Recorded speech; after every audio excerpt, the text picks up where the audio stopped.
মুসলমান ভাইরা আমার, গভীর রাত্রি বেলায় হযরত ফাতেমাতুজ জোহরা রাদিয়াল্লাহু তাআলা আনহাকে আল্লাহর নবী যখন এই স্বপ্ন দেখাইলেন, ফাতেমা আগামীকাল শেষ রাত্রিতে সেহরি খাবা তুমি তোমার স্বামী হযরত আলীর সাথে, আর ইফতার করবা আমি নবীর সাথে, তোমার আব্বুর সাথে জান্নাতের দস্তরখানাতে। জোরে কোন সুবহানাল্লাহ।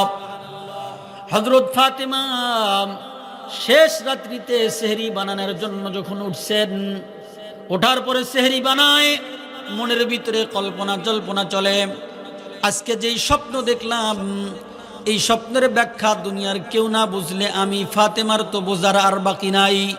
তবে এই স্বপ্নের কথা আমার স্বামীর কাছে যদি আমি বলি, তাইলে আমার স্বামী হযরত আলী দুঃখে আর সেহরি খাবে না, সেহরি খাবে না। এই জন্য মুসলমান ভাই, আমার বিশ্ব নবীর কন্যা ফাতেমাতুজ জোহরা রাদিয়াল্লাহু তাআলা আনহা মনে মনে চিন্তা করলেন, এই স্বপ্নের কথা আমার স্বামী আলীর কাছে এখনই বলবো না। সুন্দর করে শেষ রাত্রিতে জীবনের শেষ সেহরিটা সুন্দর করে বানাইছেন। বানানোর পরে স্বামীকে নিয়ে একই সাথে একই বৈঠকে বসে রাত্রিবেলায় সেহরি খাইছে, কিন্তু মনের ভিতরে ব্যথা আর কল্পনা, জীবনে কোনোদিন আমি আমার স্বামীর সাথে আর সেহরি খাইতে পারবো না। এ ভাই, হাসপাতালের কোন রোগীকে যদি বড় ডাক্তার ডাক দেয় আর মাত্র 3 দিন বাঁচবে, যা খাওয়ানোর দরকার খাওয়ায়া দেন। দুনিয়ার সব মানুষ হাসলেও ওই রোগী কি হাসবে? কথা কন হাসবে না রে ভাই। আল্লাহর নবীর কন্যা ফাতেমাতুজ জোহরা রাদিয়াল্লাহু তাআলা আনহা গভীর রাত্রি বেলায় সেহরি খায় স্বামীর সাথে, মনে মনে কল্পনা করে আর জীবনে কোনোদিন স্বামীর সাথে মহব্বতের সেহরি খাওয়া আর হবে না। কিন্তু স্বামীর কাছে খুলে কথাগুলো বলে না, আব্বার স্বপ্নের কথাগুলো বলে না। ও মুসলমান, সেহরি খাওয়ার পরে হযরত আলী মসজিদে চলে গেছে নামাজের জন্য। এদিকে হযরত ফাতেমাতুজ জোহরা রাদিয়াল্লাহু তাআলা আনহা ফজর নামাজ আদায় করছে। আদায় কইরা কিছুক্ষণ পরেই 2টা কলিজার টুকরা হাসান হুসাইন ছোট্ট মাসুম বাচ্চাদের জন্য ও মুসলমান খাবারগুলো সুন্দর করে রেখে দিয়েছে। এরপরে আমাদের ভাষায় বলি এক বল অথবা এক বালতি পানি গরম কইরা তার ভিতরে সুন্দর করে কাপড় চুপড়গুলো ভিজাইছে পরিষ্কার করার জন্য।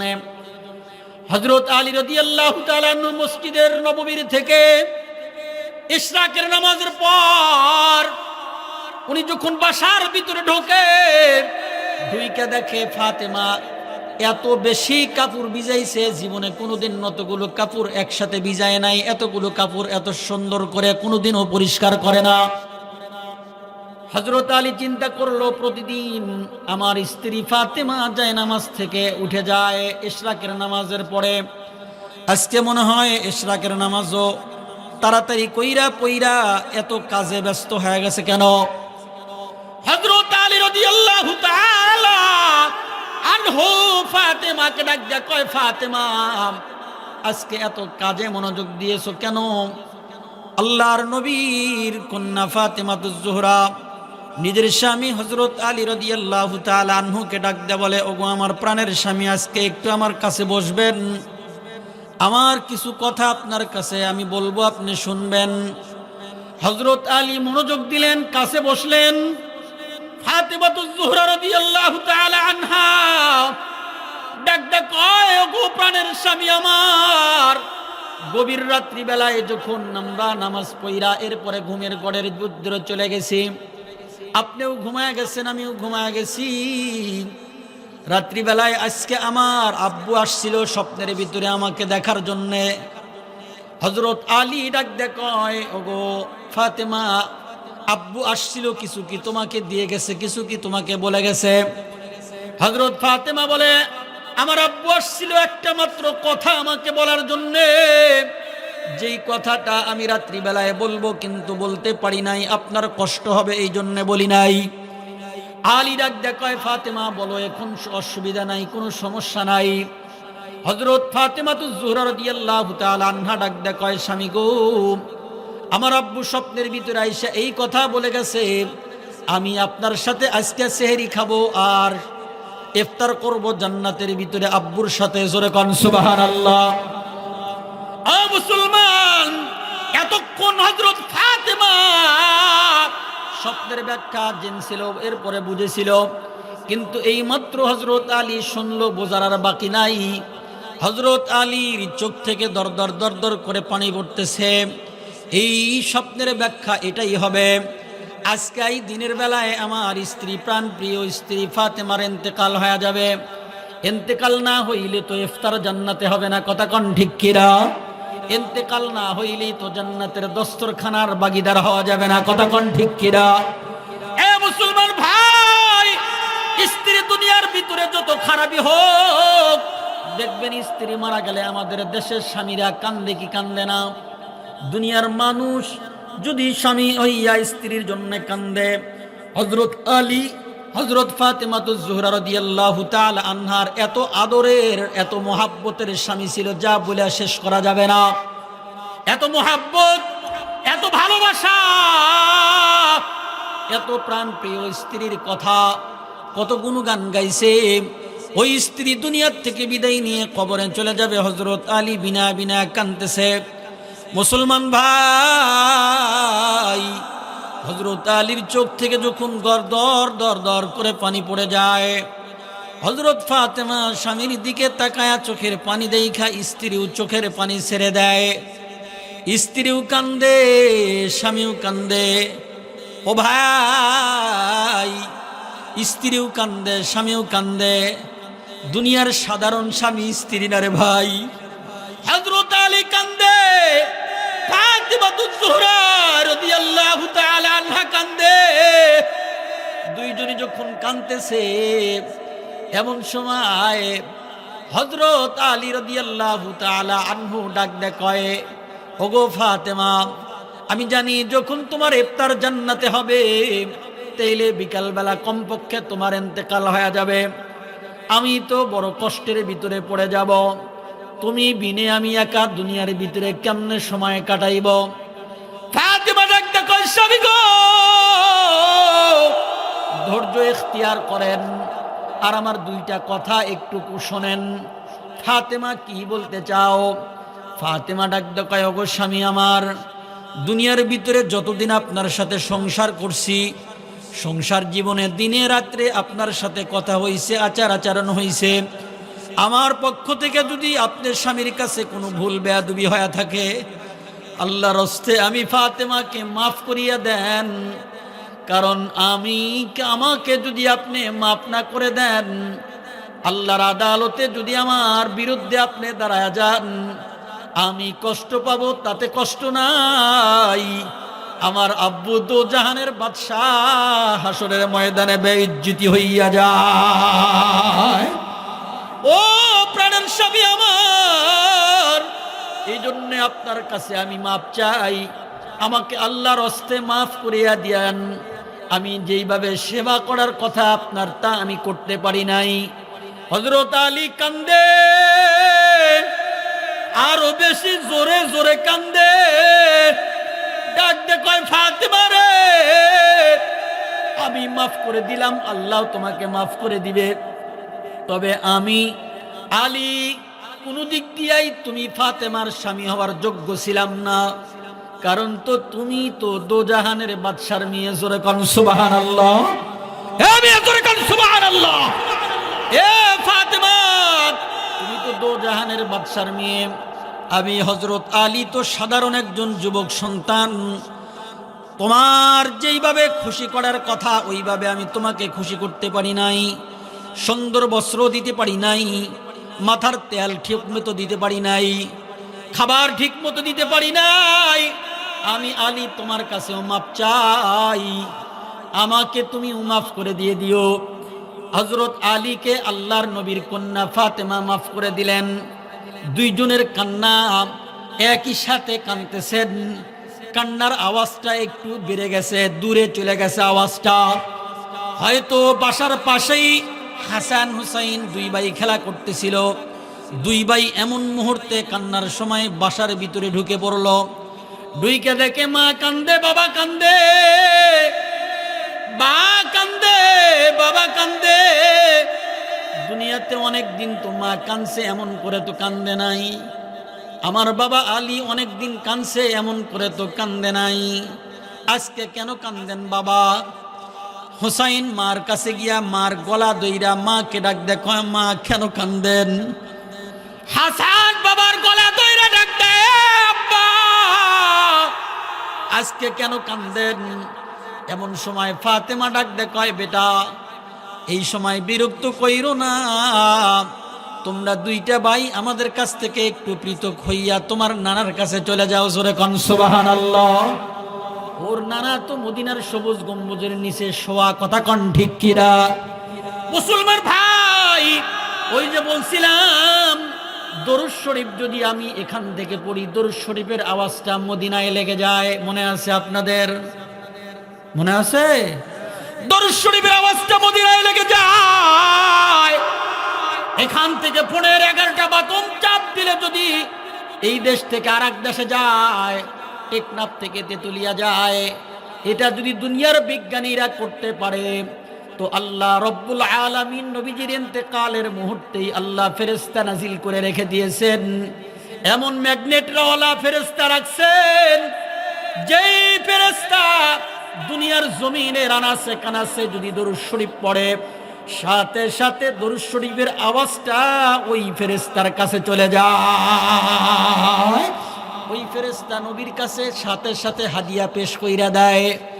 ওই বাংলার জমিনে আটগড়িয়া গ্রাম থেকে আল্লাহর বান্দা আব্দুল্লাহ আপনার নামে দরুদ শরীফ পড়ছে, নবী আপনি গ্রহণ করে নেন। আল্লাহর নবী গ্রহণ করে নেয়। এদিকে আল্লাহ 10টা রহমত নাজিল করে দেয়, এদিকে আল্লাহ 10টা গুনাহ মাফ করে দেয়, এদিকে আল্লাহ 10টা মর্তবা বৃদ্ধি করিয়া দেয়। ওইদিকে মদিনার নবী আমার আব্দুল্লাহকে দুনিয়ার কেউ চেনে নাই, দরুদ শরীফ পড়ার কারণে মদিনার নবী আমার খুশি হয়ে যায়। জোরে কোন সুবহানাল্লাহ। আব্দুল্লাহর পরিচিতি মদিনায় হয়ে গেছে। সুবহানাল্লাহ জোরে বলেন। এই আটগড়িয়ার পরিচিতি মদিনায় হয়ে গেছে, মদিনাওয়ালার সাথে তার সম্পর্ক হয়ে গেছে। ওই কথা বলতে গিয়া এখানে নিয়ে আসছি রে ভাই। হযরত হাসান হুসাইনকে তার মা আর বাবা ডাক দেয়া কয়, বাবা তোমরা একটু দূরে সরে যাও, তোমার নানার কাছে চলে যাও। হাসান আর হুসাইন মা বাবার কান্না দেখা বিরক্ত হবে বলে হাসান আর হুসাইন বাসার ভিতর থেকে বের হইয়া নানার গোরস্থান, নানার কবরস্থান, নানার মাজার শরীফ, নানার রওজা শরীফ, মদিনার সবুজ গম্বুজের ওখানে চলে যায়।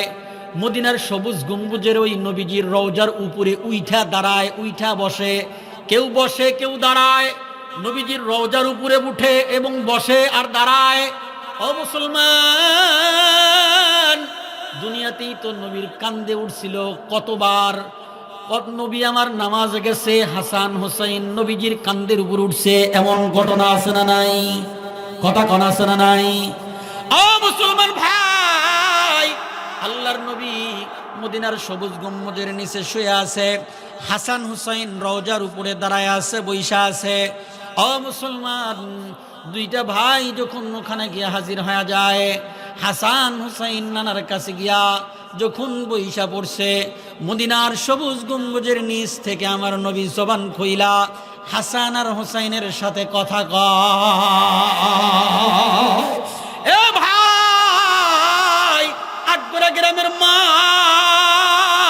আটগড়া গ্রামের যুবক ভাই, আটগড়া গ্রামের বৃদ্ধ বাবারা, আমি আপনাদেরকে আগেই বলছিলাম, এমন আশেক যদি হইতে পারেন, এমন আশেক নবীর পাগল যদি হইতে পারেন, দুনিয়াতে এমন আশেক হইবেন যে আশেকটা মদিনায় গিয়া সালাম দিবেন, এমন আশেক দুনিয়াতে আছে। হুসাইন আহমদ মাদানী রহমাতুল্লাহি আলাইহি নবীজির রওজার পাশে গিয়া দাঁড়ায় যখন সালাম দিত, আল্লাহর নবী রওজার ভিতর থেকে সালামের জবাব দিত। হযরত হুসাইন মাদানী রহমাতুল্লাহি আলাইহি বলে, নিজ কানে আমি নবীজির জবানের সালামের উত্তর শুনছি। জোরে কোন সুবহানাল্লাহ। কোন বিশ্বাস হয় না? আমি দরুদ শরীফ এখানে পড়বো, ওই দরুদ শরীফ মদিনায় গিয়া লাগবে। জোরে কোন সুবহানাল্লাহ। বিশ্বাস হয় কার কার? হাত তোলেন তো দেখি। লিল্লাহে তাকবীর, আরো জোরে লিল্লাহে তাকবীর। আল কোরআনের আলো, আল হাদিসের আলো, লিল্লাহে তাকবীর। বিশ্বাস হয় আমার দরুদ আপনার দরুদ যে মদিনায় যায়, বিশ্বাস হয়। হুজুর এখানে আছে। দুনিয়াতে এমনও কিছু দরুদ শরীফের আশেক আছে যাদেরকে আল্লাহর রসুল বলে তোমরা মদিনাতে আসবা না। এই ওয়াজ বোঝা কঠিন, তোমরা মদিনাতে আসবা না। এমনও আশেক আছে, এমনও আশেক আছে। কেন বলে, এমন আশেক যদি থেকে থাকে, যেই আশেক যখন মদিনায় গিয়া সালাম দিবে নবীর কাছে, নবী বলে যে আমার মন চায় আমি তাকে সরাসরি সাক্ষাৎ দিই। জোরে কোন সুবহানাল্লাহ। আমার সরাসরি সাক্ষাৎ দেওয়া সম্ভব না, এই জন্য ওই আশেক দুনিয়াতে যে অবস্থায় যেখানে আছে ওখান থেকেই যেন আমাকে দরুদ শরীফের মাধ্যম দিয়ে মহব্বত করে। জোরে কোন সুবহানাল্লাহ। বাকি এছাড়াও কিছু আশেক যারা মদিনাতে যায়, নবীর কাছে নবীর রওজা ধারে যখন দাঁড়ায় সালাম দেয়, নবী সালামের জব দেয়, নিজ কানে ওই আশেক শুনতে পায়। নিজ কানে ওই আশেক শুনতে পায়। বিশ্বাস হয় না? এখন বিশ্বাস হয় না? বিশ্বাস হওয়ার জন্য কথা বলি। আল্লাহর নবী মুহাম্মদুর রাসূলুল্লাহ সাল্লাল্লাহু আলাইহি ওয়াসাল্লামের একদম ছোট কন্যার নাম ছিল কি? 92 বছর শুনছেন, 4টা কন্যা ছিল, তার ভিতরে ছোট কন্যার নাম ছিল কি? হযরত ফাতেমাতুজ জোহরা রাদিয়াল্লাহু তাআলা আনহা। এই ফাতেমা রাদিয়াল্লাহু তাআলা আনহার ইন্তেকাল হয় রমজান মাসে, ঠিক কিনা হুজুর? রমজান মাসে। কি মাসে? রমজান মাসে ইন্তেকাল হয়। যেদিন ইন্তেকাল হবে, যেদিন ইন্তেকাল হবে, ওই দিন রাত্রিবেলায় স্বপ্নে আল্লাহর রসুল সাল্লাল্লাহু আলাইহি ওয়াসাল্লাম নিজের মেয়ের কাছে আসছে। সুবহানাল্লাহ বলেন। নিজের মেয়ের কাছেই স্বপ্নে চলে আসছে। আয়েশা হযরত ফাতেমাতুজ জোহরা রাদিয়াল্লাহু তাআলা আনহাকে বলতেছেন, ফাতেমা, আমি তোমার কাছে আসছি একটা কথা বলার জন্য, একটা কথা বলার জন্য। এমনি ফাতেমাতুজ জোহরা রাদিয়াল্লাহু তাআলা আনহা স্বপ্নের ভিতরে দেখে যে আব্বা আমার ঘরে আসছে, এদিকে ওদিকে তাকা তাকা কি যেন দেখতেছে আর কি যেন খুঁজতেছে। আমি আব্বাকে জিজ্ঞেস করলাম, আব্বু আপনি আমার কাছে কি জন্য আসছেন? বলে, মা আমি আসছি তোমাকে একটা কথা বলার জন্য। বলে, আব্বু কি কথা বলতে চান? ফাতেমাতুজ জোহরা রাদিয়াল্লাহু তাআলা আনহাকে আল্লাহ রাসূল বলতেছেন, ফাতেমা, আগামীকাল শেষ রাত্রিতে তুমি সেহরি খাবে হযরত আলীর সাথে। কার সাথে? শুনতেছেন? সবাই শুনতেছেন? মনোযোগ দেন, এইদিকে মনোযোগ দেন। আমার মা বোনদের দৃষ্টি আকর্ষণ করছি, মনোযোগ চাই। হযরত ফাতেমাতুজ জোহরা রাদিয়াল্লাহু তাআলা আনহার কাছে তার আব্বা বিশ্বনবী মুহাম্মদুর রাসূলুল্লাহ বলেন সাল্লাল্লাহু আলাইহি ওয়াসাল্লাম আসছে স্বপ্নের ভিতরে রাত্রিবেলায়। আয়েশা কি বলতেছেন, আব্বু কি খোঁজেন? বলে, খুঁজি তোমার একটা কথা বলার জন্যে। আব্বু কি বলবেন? বলে, ফাতেমা, আগামীকাল শেষ রাত্রিতে তুমি সেহরি খাবা তোমার স্বামী আলীর সাথে, আর ইফতার করবা আমি নবী মুহাম্মদুর রাসূলুল্লাহর সাথে জান্নাতের দস্তরখানায়। ওয়াজ বুঝে থাকলে বলেন, বোঝা কি আর বাকি আছে? বোঝেন নাই মনে হয়। সেহরি হবে স্বামীর সাথে আর ইফতার হবে আব্বার সাথে জান্নাতের দস্তরখানায়। কোথায়? জান্নাতের দস্তরখানায়। এ ওয়াজ কেউ না বুঝলেও ফাতেমার বোঝার বাকি নাই। ছাত্র যে হয় হুজুরের কথা বুঝতে পায়, কথা কোন ঠিক কিনা? আব্বুর কথা, মুহাম্মদুর রাসূলুল্লাহর কথা দুনিয়ার ভিতরে ফাতেমা না বুঝলে দুনিয়ার আর কোন মহিলা বুঝবে? আমাদের ফাতেমা গুলো বোঝে না, আমাদের আয়েশা গুলো বোঝে না, আমাদের খাদিজা গুলো বোঝে না। যত ওয়াজি করেন পরের দিন গায়ে কাপড় থাকে না। জোরে কোন কথা ঠিক কিনা? আর বোরকা পরবের কলি তো ওই হুজুরের ওয়াজি আর শুনবো না। কি কথা ঠিক কিনা? কিন্তু দুনিয়ার ভিতরে ভালো মহিলা আজও আছে, কিয়ামত পর্যন্ত থাকবো, না থাকলে দুনিয়া থাকবে না, এটাও ঠিক।